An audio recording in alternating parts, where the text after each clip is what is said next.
Okay, oh, here it is.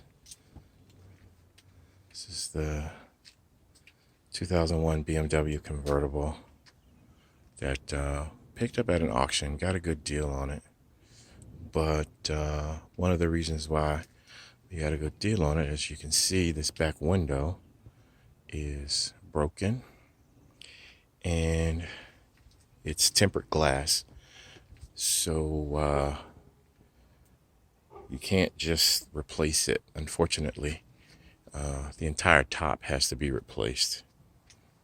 At least that's what we've been told, according to the forums for BMW. So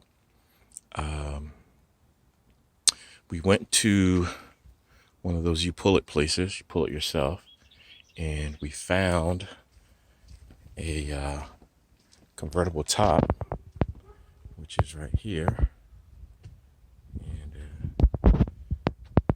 we got it off pretty easily, but it does take two people because it's really heavy.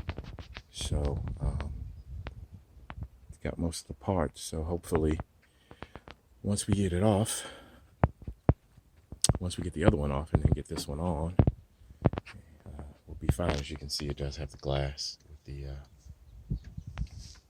rear window defroster lines in them, and the top's in really good shape. The inside headliner wasn't that great, but the top looked almost like it was brand new.